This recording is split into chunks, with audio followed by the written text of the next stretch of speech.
அஸ்ஸலாமு அலைக்கும். Hi friends, இன்றைக்கி இந்த வீடியோவில் சிக்கன் தம் பிரியாணி உதிரியாக எப்படி செய்வதென்று வாங்க பார்க்கலாம்.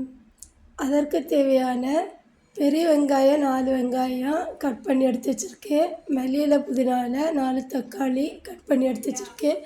பிரியாணி இலை, பட்டை, கிராம்பு, ஏலக்காய் தேவையான பொருட்கள் எடுத்து வச்சுருக்கேன். வாங்க ஒரு பாத்திரத்தை ஸ்டவ்வில் ஆன் பண்ணிவிட்டு 50 கிராம் நெய் இப்போ சேர்த்துட்டு 50 கிராம் ஆயில் சேர்த்து நல்லா சூடாகட்டும். 1 kg சிக்கன் லெக் பீஸ் எடுத்து வச்சுருக்கேன்.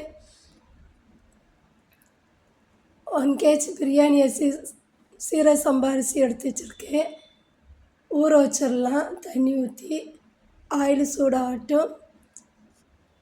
இந்த அளவில் தான் நான் பிரியாணி அரிசி எடுத்திருக்கேன். அதில் 2 அளவு தண்ணி ஊற்றலாம். இப்போ தாளிக்கிறதுக்கு பட்டை, கிராம்பு, ஏலக்காய், ஸ்டார் எல்லாம் போட்டு பிரியாணி இலை எல்லாம் போட்டு நம்ம தாளிச்சிடலாம். அதை சேர்த்துடலாம்.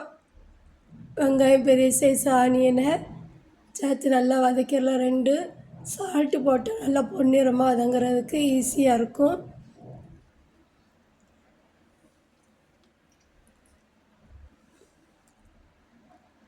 இப்போ நான் பிரியாணிக்கு 1 கப்பு தயிர் எடுத்து வச்சுருக்கேன். 1 லெமன் எடுத்து வச்சுருக்கேன். இதே நம்ம சாறு எடுத்து ரெடி பண்ணி வச்சிடலாம். நல்லா பொன்னிறமாக வதங்கட்டும். இப்போ நம்ம கட் பண்ணி வச்சுருக்க தக்காளியும் இதில் சேர்த்துடலாம். சேர்த்து நல்லா வதக்கிடலாம். மிளகாய் 4 மிளகாய் வச்சுருக்கேன். இதையும் அதோட சேர்த்துடலாம்.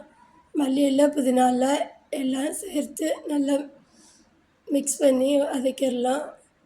இஞ்சி பூண்டு பேஸ்ட்டு 2 ஸ்பூனு இதையும் சேர்த்து நல்லா வதக்கிட்டு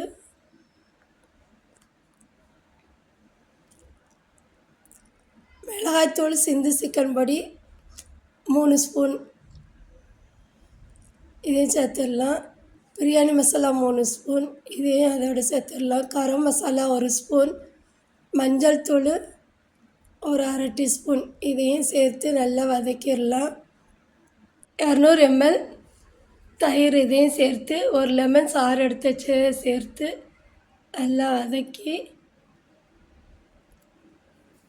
1 kg லெக் பீஸ் எடுத்து வச்சுருக்கேன். இதையும் நல்லா வாஷ் பண்ணி சேர்த்து நல்லா வதக்கிட்டு 1.5 ஸ்பூன் அளவு சால்ட்டு போட்டு நல்லா மிக்ஸ் பண்ணிவிட்டு க்ளோஸ் பண்ணிடலாம். குக் ஆகட்டும். 5 மினிட்ஸ் குக் ஆனதும்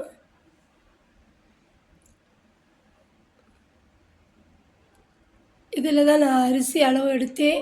இதே பாத்திரத்தில் 2 அளவு தண்ணீர் ஊற்றி நல்லா மிக்ஸ் பண்ணி மூடி வச்சிடலாம்.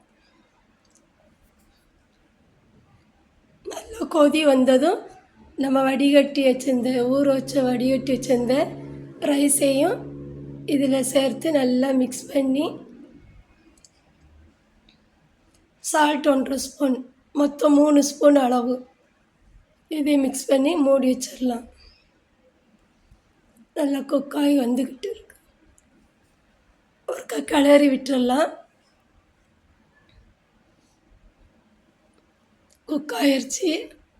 அடி பிடிக்காமல் ஒருக்க கிளறி விட்டு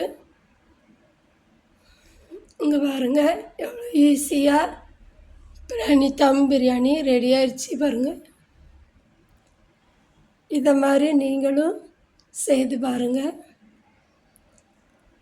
இந்த வீடியோ உங்களுக்கு பிடிச்சிருந்தா லைக் பண்ணுங்கள், ஷேர் பண்ணுங்கள், கமெண்ட் பண்ணிடுங்க.